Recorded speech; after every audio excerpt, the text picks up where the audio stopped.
जिन दिनों प्लास्ट India committee ने hall number 6 और 14 के लिए स्टॉल बुकिंग की थी, उन दिनों इस हॉल का कोई अता पता भी नहीं था। लेकिन आईटीपीओ के बड़े अधिकारियों ने पूरा भरोसा दिलाया था कि आपके कार्यक्रम से पहले हम यह 2 हॉल तैयार करके देंगे। और इसी भरोसे पर प्लास्ट इंडिया ने एक बड़ा रिस्क लिया था। हालांकि 7, 8, 9, 10, 11 व 12 नंबर के पुराने हॉल तो थे ही नवनिर्मित। हॉल 1, 2, 3, 4, 5 भी तैयार था, परंतु हॉल नंबर 6 और हॉल नंबर 14 कार्यक्रम के 2 दिन पहले तैयार हो पाया था। ज्ञातव्य हो कि हॉल नंबर 6 में कई महत्वपूर्ण मशीनरी तथा हॉल नंबर 14 में तमाम विदेशी प्रदर्शक शामिल थे। यहाँ एक बड़ा रिस्क था जिसे प्लास्ट इंडिया 2023 की कमेटी ने प्रगति मैदान के सक्षम अधिकारियों के भरोसे पर लिया था। प्रदर्शनी के 1 माह पहले दिसंबर में आई आफत। दरअसल प्लास्ट इंडिया प्रदर्शनी से ठीक 1 महीने पहले दिसंबर महीने में पड़ोसी देश चाइना के अंदर कोरोना वायरस ने जमकर उत्पात मचाना शुरू कर दिया। ऐसे में प्लास्ट इंडिया सहित पूरी प्लास्टिक इंडस्ट्री का भयभीत होना लाजमी था। चाइना में जैसे जैसे कोरोना वायरस अपना प्रकोप फैला रहा था, वैसे वैसे प्लास्ट इंडिया के तमाम संभावित दर्शकों पर प्रदर्शकों की धड़कनें भी तेज होती जा रही थीं। बावजूद इसके प्लास्ट इंडिया कमेटी ने बिना विचलित हुए पूरे धैर्य का परिचय देते हुए अपना काम जारी रखा।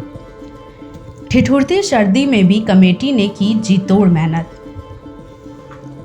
दिल्ली की सर्दी पूरे देश में प्रसिद्ध है, यहाँ तक कि इस पर बॉलीवुड में एक गाना तक बन चुका है जो काफ़ी फेमस भी हुआ था। गाने के बोल हैं, प्यार तेरा दिल्ली की सर्दी। दिसंबर माह में दिल्ली का औसत न्यूनतम तापमान 8.3 डिग्री सेल्सियस की तुलना में 7.4 यानी 0.9 डिग्री कम रिकॉर्ड किया गया। जबकि जनवरी 2023 में प्लास्ट इंडिया कार्यक्रम के ठीक 15 दिन पहले 16 जनवरी की सुबह का न्यूनतम तापमान 1.4 डिग्री सेल्सियस दर्ज किया गया था। दिल्ली में यह पिछले 10 साल का दूसरा सबसे कम तापमान था।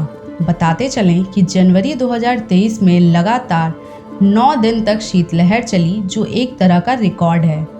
उपरोक्त तथ्यों को देखकर अंदाज़ा लगाया जा सकता है कि प्लास्ट इंडिया एनईसी के कर्मठ बहादुरों ने किस तरह हाड़ कांप देने वाली इस ठिठुरती सर्दी में दिन रात परिश्रम करके किस तरह इतने बड़े आयोजन का प्रबंधन किया होगा। कार्यक्रम के ठीक पहले इंद्रदेव ने ली परीक्षा। दिल्ली में 23 जनवरी 2023 को जब अधिकतम तापमान 25.9 डिग्री सेल्सियस पहुंचा, तो दिल्ली वासियों के साथ साथ प्लास्ट इंडिया की नेशनल एग्जीक्यूटिव कमेटी ने भी थोड़ा राहत की सांस ली। लोगों को लगा कि अब मौसम खुशनुमा होगा, लेकिन यह खुशफहमी बहुत अधिक समय तक ना टिक सकी, क्योंकि 25 जनवरी से आसमान करवट बदलने लगा और वहां पर उमड़ते घुमड़ते बादल एक नई आफत की तरफ इशारा करते दिखाई पड़े। कोई कुछ समझ पाता इससे पहले ही बरसात की बूंदों ने अपना रौद्र रूप दिखाना शुरू कर दिया और कार्यक्रम के ठीक 2 दिन पहले 29 जनवरी दिन रविवार को सुबह 8 बजे से सोमवार 30 जनवरी सुबह 8:30 बजे तक करीब 20.4 मिलीमीटर बरसात हुई। इस पर साथ में बनी बनाई व्यवस्था का पलीता लगा दिया था। चारों तरफ अव्यवस्था फैल गई थी और प्लास्ट इंडिया शुरू होने में मात्र 48 घंटे शेष थे। इस कठिन परिस्थिति में प्लास्ट इंडिया एनईसी कमेटी ने कठिन मेहनत करके फेयर ग्राउंड को पुनः व्यवस्थित करवाया। बताते चले कि ग्राउंड को व्यवस्थित करने का यह कार्य 1 फरवरी 2023 की देर सुबह तक चलता रहा। बिजली समस्या के निवारण हेतु प्लास्ट इंडिया का अतिरिक्त प्रयास। प्रगति मैदान अभी भी कंस्ट्रक्शन के दौर में है। ऐसे में वहां लगातार छोटी छोटी प्रदर्शनियां ही आयोजित की जाती रहीं। इन परिस्थितियों में प्रगति मैदान के पास 6 से 7 मेगावाट की ही बिजली उपलब्ध थी, जबकि प्लास्ट इंडिया जैसी बड़ी प्रदर्शनी को करीब 16 मेगावाट बिजली की आवश्यकता थी। ऐसे में बाकी 10 मेगावाट का पावर सबस्टेशन प्लास्ट इंडिया ने अपने खर्च पर स्थापित किया। अपने प्रदर्शकों के लिए पहली बार प्लास्ट इंडिया प्रदर्शनी ने इस तरह की एक बड़ी भूमिका निभाई है। प्लास्ट इंडिया के इसी प्रयास का नतीजा रहा कि प्रदर्शनी ग्राउंड में बड़ी बड़ी मशीनें लगातार अपना प्रदर्शन करते दिखाई पड़ी।